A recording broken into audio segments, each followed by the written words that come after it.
Hechos capítulo 21, versículo 17. Dice así la palabra de Dios: cuando llegamos a Jerusalén, los creyentes nos recibieron calurosamente. Al día siguiente, Pablo fue con nosotros a ver a Santiago. Todos los líderes religiosos o los ancianos estaban presentes. Después de saludarlos, Pablo relató detalladamente lo que Dios había hecho entre los no judíos por medio de su ministerio. Al oírlo, alabaron a Dios. Luego dijeron a Pablo: ya ves, hermano, cuántos miles de judíos han creído y todos ellos siguen aferrados a la ley. Ahora bien, han oído decir que tú enseñas que se aparten de Moisés todos los judíos que viven entre los que no son judíos. Les recomiendas que no circunciden a sus hijos ni vivan según nuestras costumbres. ¿Qué vamos a hacer? Sin duda se van a enterar de que has llegado. Por eso será mejor que sigas nuestro consejo. Hay aquí entre nosotros 4 hombres que tienen que cumplir una promesa. Llévatelos, toma parte en sus ritos de purificación y paga los gastos que corresponden a la promesa de rasurarse la cabeza. Así todos sabrán que no son ciertos esos informes acerca de ti, sino que tú también vives en obediencia a la ley. En cuanto a los creyentes no judíos, ya les hemos comunicado por escrito nuestra decisión de que se abstengan de lo sacrificado a los ídolos, de sangre, de la carne de animales estrangulados y de la inmoralidad sexual. Al día siguiente, Pablo se llevó a los hombres y se purificó con ellos. Luego entró en el templo para dar aviso de la fecha en que vencería el plazo de la purificación y se haría la ofrenda por cada uno de ellos. Cuando estaban a punto de cumplirse los 7 días, unos judíos de la provincia de Asia vieron a Pablo en el templo. Alborotaron a toda la multitud y le echaron mano, gritando: israelitas, ayúdenos, este es el individuo que anda por todas partes enseñando a toda la gente contra nuestro pueblo, nuestra ley y este lugar.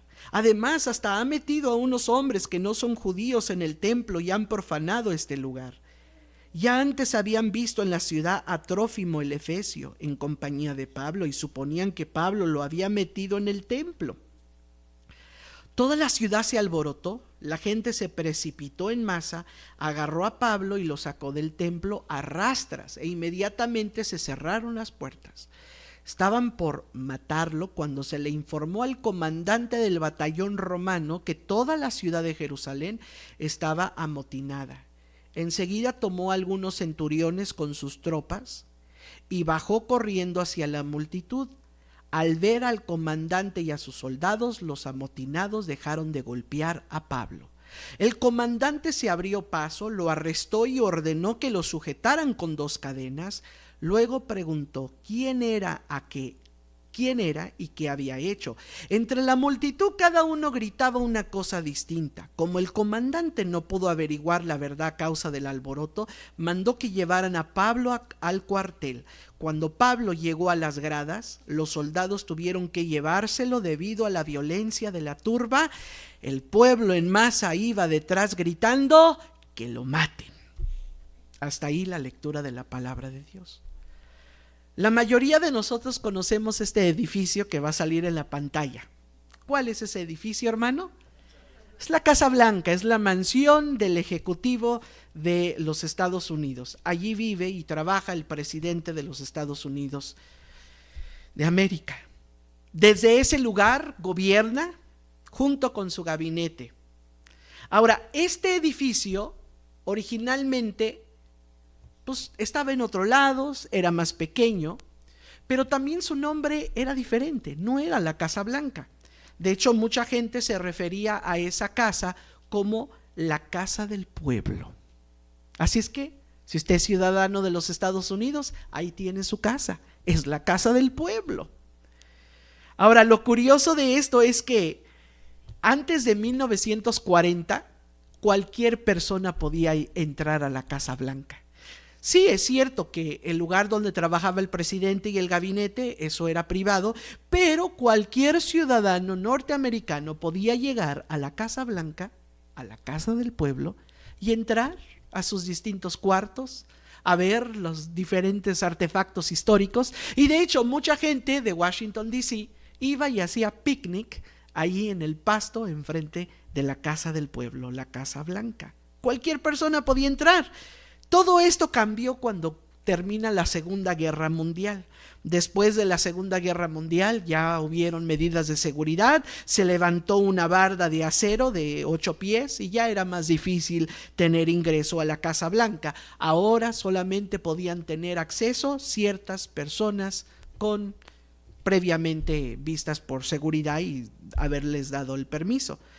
Ahora, si nosotros vamos a la Casa Blanca, a esa calle, vamos a ver este anuncio que dice: zona restringida, prohibida la entrada. Pero se supone que es la casa del pueblo.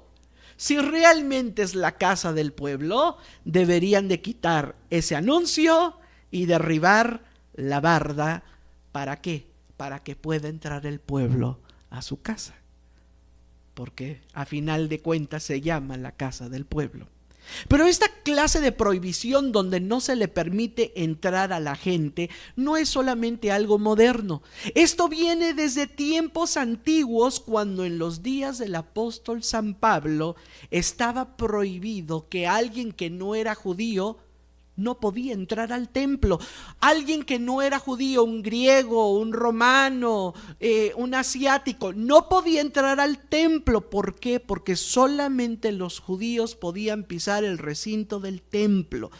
No vaya a ser que lo profanen sus pies inmundos de un gentil. Así pensaba el judío.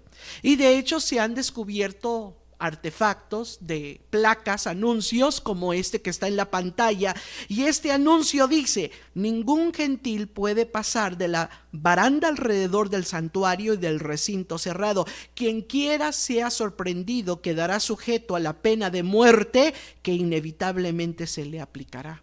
Los judíos no podían ejecutar a nadie en tiempo de los romanos, excepto si un gentil profanaba la santidad del templo.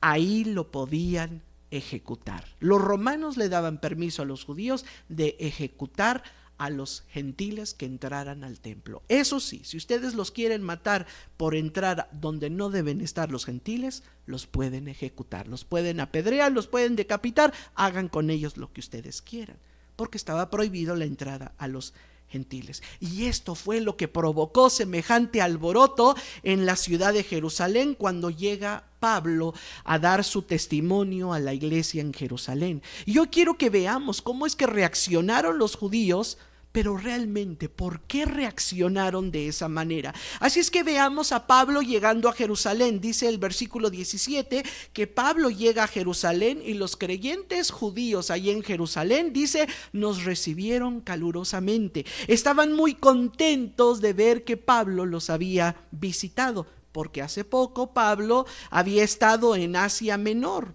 Y en ese lugar usted ha de recordar lo que predicamos la semana pasada, que el Espíritu Santo estaba advirtiéndole a Pablo que si él iba a ir a Jerusalén, ahí él iba a ser arrestado y entregado en manos de los gentiles. Pues ahora ha llegado el momento, Pablo ya está en Jerusalén, pero él va con el propósito no de ser arrestado, aunque sabe que Dios ya le anunció con anterioridad. ¿Él por qué llega a Jerusalén? Con este propósito, versículo 18, para reunirse con los líderes de la iglesia y decirle cómo Dios lo usó en predicar el evangelio a los no judíos. Versículo 19 dice: después de saludarlos, Pablo relató detalladamente lo que Dios había hecho entre los no judíos por medio de su ministerio. Bíblicamente existen dos clases de personas: alguien quien es judío y alguien que no es judío. ¿Quiénes son los judíos? Los descendientes de Abraham. Esos son los judíos, quienes descienden de alguna de las 12 tribus de Israel. Y si usted no tiene sangre levítica, benjamita, neftalita, zabulonita, judaíta o lo que sea, no somos judíos. ¿Qué somos? Colombianos, mexicanos, venezolanos, peruanos, norteamericanos. Pero creo que aquí no hay ningún judío. De hecho, es poco común tener judíos en una congregación cristiana. Entonces Pablo relató cómo Dios lo usó a él a llevar el evangelio de Jesús a los que no son judíos. Pero Pablo también le predicó a los judíos. De hecho, cada vez que él llegaba a un pueblo, ¿a dónde se dirigía primero?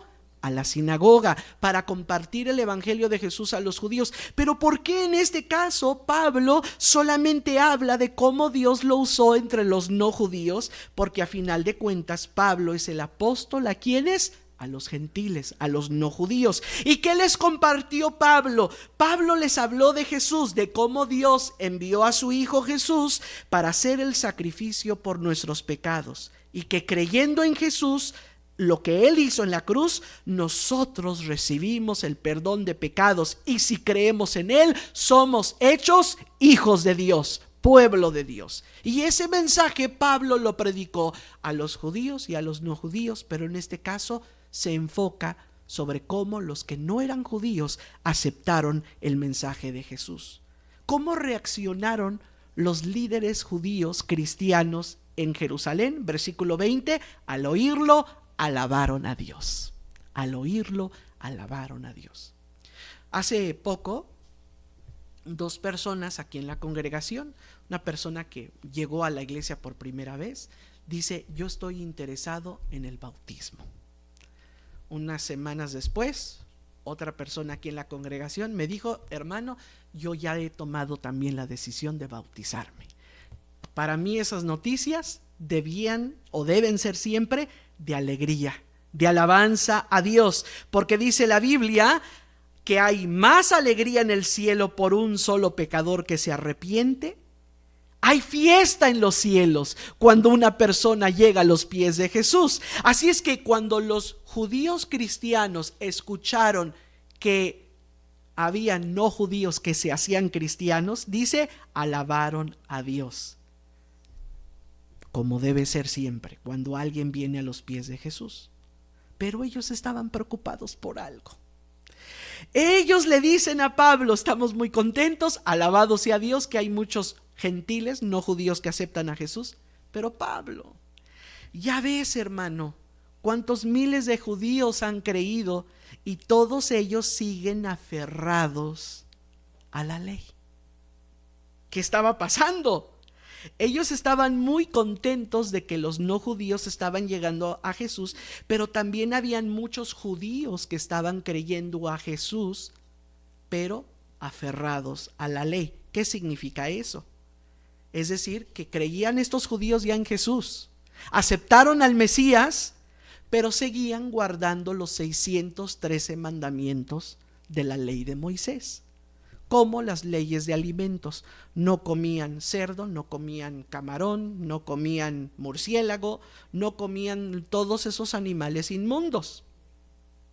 Guardaban el día sábado, el día de reposo, de acuerdo a las leyes de los judíos. Si una mujer daba a luz o estaba en su ciclo menstrual, después de haber terminado su flujo de sangre, practicaba el rito de purificación de acuerdo a la ley de Moisés. Celebraban las fiestas anuales de los judíos, como la fiesta de Pentecostés, la Pascua, Rosh Hashanah, Yom Kippur, Hanukkah y todas las fiestas que celebran los judíos. ¿Creían estos judíos en Jesús? Sí, pero seguían guardando las normas y costumbres de los judíos. No conocían otra vida. No conocían otra forma de vivir. Ellos todavía estaban acostumbrados que si llegaban a la casa necesitaban hacer un rito de purificación de sus manos, de acuerdo a la ley y costumbre de los judíos. No conocían otra cosa. Eso era su forma de vida. Por ejemplo, los hispanos también tenemos nuestra forma de vida. Vamos a hablar del desayuno típico o la merienda típica en las noches del pueblo hispano: café y pan, ¿no? A ver, quítenos el café y pan y verá un hispano muy molesto, hermano, porque son las normas y costumbres nuestras. Llega el tiempo de Navidad y lo primero que piensa la Iglesia Bautista Agua Viva es: vamos a comer tamales. ¿Por qué no hacemos otra cosa? ¿Por qué no mejor hacemos pizzas? Porque son las normas y costumbres del pueblo hispano. Bueno, estos judíos cristianos seguían guardando todas esas reglas y estilo de vida a la cual estaban acostumbrados. Ahora, ¿podían seguir ellos guardando todas esas leyes y mandamientos? Claro que sí. Si ellos querían seguir absteniéndose de bacon, de tocino, adelante. Si ellos querían seguir circuncidando a sus hijos, sigan circuncidando a sus hijos. Si ustedes quieren seguir guardando el día de reposo y no hacer ningún trabajo de sol a sol, de viernes a sábado, adelante, siempre y cuando no crean que eso los va a salvar. Si ustedes creen que el único que los salva a ustedes es Jesucristo, sigan observando todas sus leyes y mandamientos, porque su confianza está en Jesús y no en su obediencia a la ley de Moisés. Entonces todo eso se convertía en parte de su cultura y forma de vida. Entonces ellos, los ancianos, llegan con Pablo y le dicen: hermano Pablo, hay un problema. La gente cree, versículo 21, la gente cree que tú estás enseñando a los judíos que vienen a Jesús. Ellos creen que tú estás enseñando que los judíos debemos apartarnos de las leyes de Moisés. Es más, dicen por ahí que tú recomiendas que no circunciden a sus hijos ni vivan según nuestras costumbres. Pablo en ningún momento prohibió a los judíos seguir viviendo como judíos. Guarden las leyes de alimentos si así lo desean. Guarden el día de reposo si así lo desean. ¿Quieren seguir circuncidando a sus hijos al 8º día de nacidos? Adelante, no hay problema. Son sus normas y estilo de vida hebreo.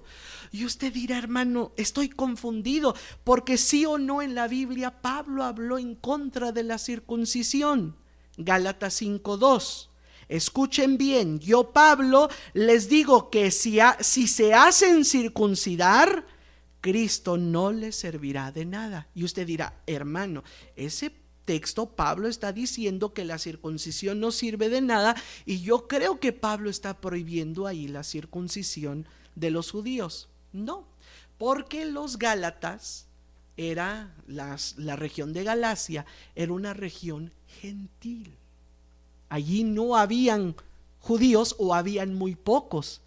Y a los no judíos Pablo les dice: ustedes no se necesitan circuncidar, porque el rito de la circuncisión, ¿a quién se la dio Dios?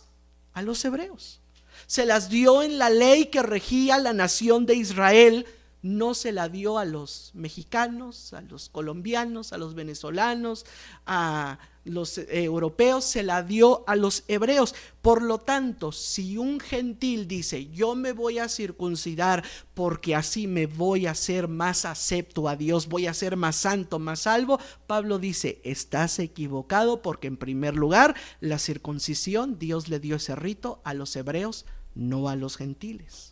Entonces Pablo nunca tuvo un problema en que un judío siguiera circuncidando a sus hijos, o que siguieran guardando las normas y costumbres de los hebreos, siempre y cuando no pusieran en eso su esperanza de salvación. Así es que le dicen a Pablo: ok Pablo, quiero que hagas algo, por favor. Entra en este rito de purificación. La hermana Olga hoy nos leyó la cita, Números capítulo 6. En ese libro se habla de un voto de nazareo. Cuando una persona en el mundo antiguo, en el Antiguo Testamento, alguien hacía una promesa a Dios, por un lapso, digamos, de 30 días, no bebía vino, no comía nada que fuera derivado de la uva, ni uva pasa, ni vino, ni jugo de uva, nada. Y otros se abstenía de otras cosas. No iba a haber un sepelio, un funeral, porque no podía estar cercano a un cadáver. Debía mantenerse aislado en un estado de purificación. Después de 30 días de purificación, ya terminaba su voto. Y por cierto, otra cosa que no podía hacer es cortarse el cabello. Ya después de los 30 días iba al templo y ofrecía una oveja, un cordero y un carnero, una ofrenda así. Se rasuraba todo su cabello y el cabello que ya se había rasurado lo ponían sobre el fuego del altar. Y terminaba su voto de purificación porque había hecho una promesa a Dios. Entonces los líderes de Jerusalén le dicen a Pablo: Pablo, aquí hay 4 hermanos judíos que están llevando a cabo una promesa, un voto de nazareo. Pablo, ¿qué te parece si tú pagas sus gastos? Porque comprar un cordero, una oveja y un carnero es mucho. Multiplíquelo por 4.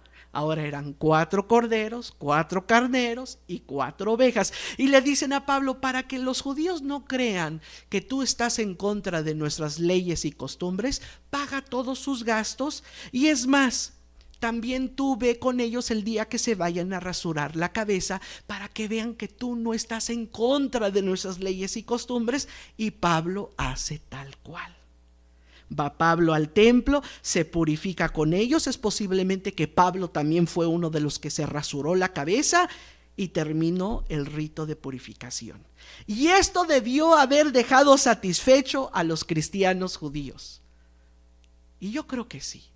Pero los que no quedaron contentos eran los judíos, los que no creían en Jesús. Porque cuando Pablo va al templo, versículo 27, la Biblia dice que lo arrestan en el templo. Se alborota la multitud, le echaron mano y empezaron a gritar como locos. Versículo 28, gritaron: israelitas, ayúdenos, este es el individuo que anda en todas partes, enseñando a toda la gente contra nuestro pueblo, contra nuestra ley y contra este lugar. Además, hasta ha metido a unos hombres que no son judíos en el templo y ha profanado este lugar santo. ¿Por qué? Porque habían visto que Trófimo, un gentil de Éfeso, había acompañado a Pablo y dijeron: seguramente lo metió al templo y profanó ese santo lugar. Ahora vea el escándalo de esta gente religiosa en Jerusalén, acusando a Pablo de hablar en contra del pueblo hebreo, hablando en contra de la ley y hablar en contra del templo de Jerusalén. Acusaciones fueron 3, falsas cada una de ellas. Número 1, ¿hablaba Pablo en contra del pueblo hebreo? De ninguna manera, porque aún en sus cartas dice: yo soy de la tribu de Benjamín, judío de judíos, estoy orgulloso, soy orgulloso de ser un hebreo. ¿Ha visto usted gente que reniega de su etnicidad? Que dice: ay no, yo no soy colombiano, no, yo ya soy americano, colombiano ya no. No se avergüence de ser colombiano. Usted que es de México, no se avergüence y diga: ay, es que mis padres, yo no, mis padres sí, es mexicano. Pues así Pablo, él se sentía orgulloso de descender de la tribu de Benjamín. Jamás habló en contra del pueblo hebreo. ¿Hablaba Pablo en contra de la ley? De ninguna manera. En la carta a los Romanos dice: ¿qué pues diremos? ¿Que la ley es mala? ¿Que la ley no es buena? Dice: de ninguna manera, porque si no fuera por la ley jamás conocería lo que es el pecado. Dice Pablo: la ley es buena, la ley de Dios es buena. Y a fin y al cabo está cumpliendo con un rito que está escrito en la ley. Alguien que no respeta la ley no estuviera cumpliendo ese rito que estaba haciendo Pablo. Número 3, ¿hablaba Pablo en contra del templo? Tampoco habló en contra del templo. Y jamás metió a un gentil al templo.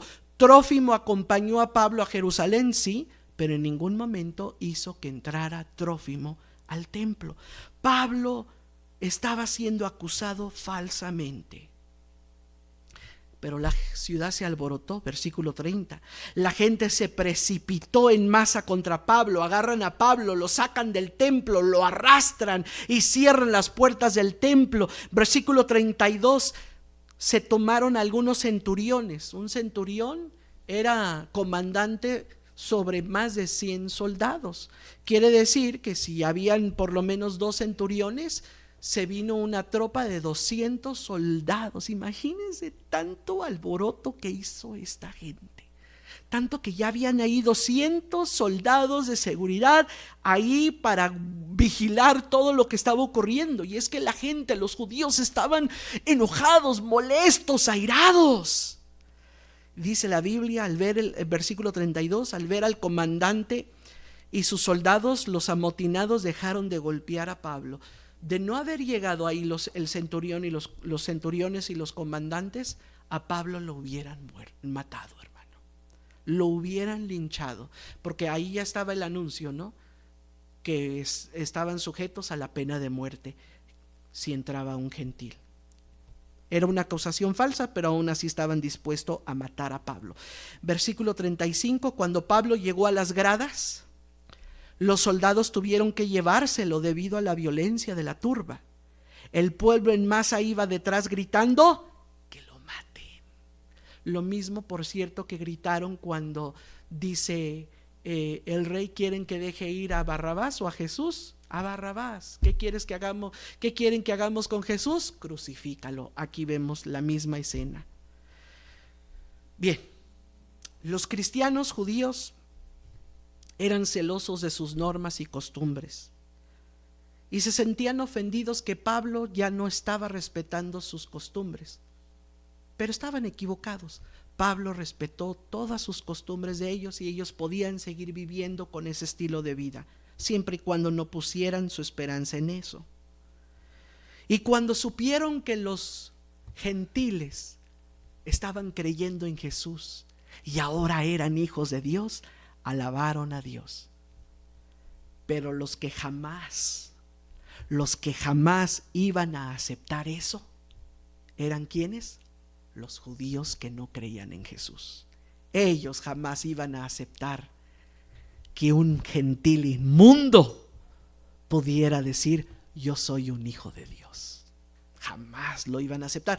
De hecho, hay un rezo que dicen todos los judíos varones todos los días por la mañana, y dicen: Dios eterno, te doy gracias porque no soy gentil y porque no soy mujer.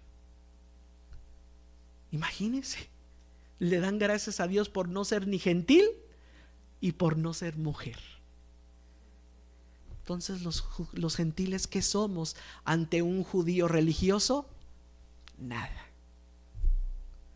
Entonces, estos gentiles que habían creído en Jesús, que estaban diciendo somos hijos de Dios, eso hizo arder en ira a los judíos, porque según ellos la salvación y las promesas son solo para los hebreos. La palabra de Dios era solo para Israel. El Mesías era solo el Mesías de los judíos. El templo era la casa de oración solo para las 12 tribus de Israel. Nadie más tiene acceso a la presencia de Dios. Solamente nosotros los judíos tenemos acceso a la presencia de Dios. Es más, de haber sido posible, tal vez hubieran puesto un enorme muro alrededor del templo para que ningún gentil inmundo jamás fuese a profanar su santo suelo.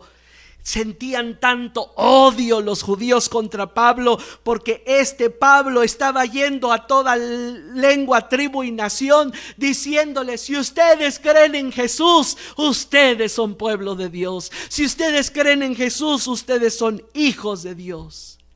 Ellos no podían aceptar la profecía que está escrita en Isaías 56, 7 al 8. Vea y note la parte en amarillo: los llevaré a mi santo monte, o a mi monte santo, perdón. Los llenaré de alegría en mi casa de oración.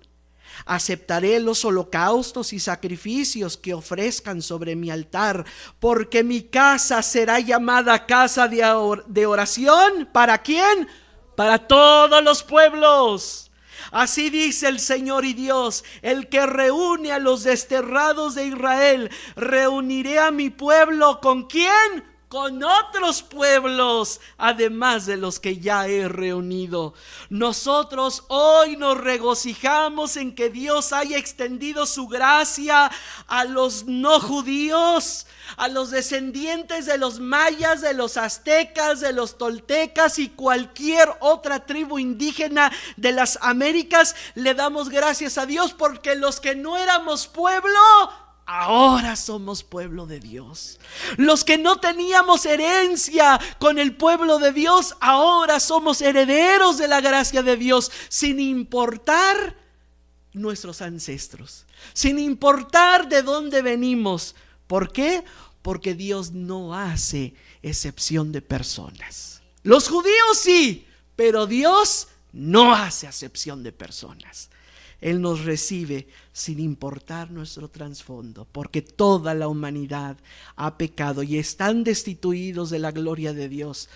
Mas si venimos a Él con fe, somos hechos hijos de Dios. Oremos a Dios eterno. Amado Dios, venimos delante de tu presencia con regocijo, con gran alegría, ante la realidad, Señor, que hoy vemos. Es cierto que un judío hoy podría jactarse y decir: yo he visto mi árbol genealógico y vengo de la tribu de Leví. Yo he visto mi árbol genealógico y creo que soy un descendiente del rey David. Y eso lo podrá decir un judío tal vez, y se jacta.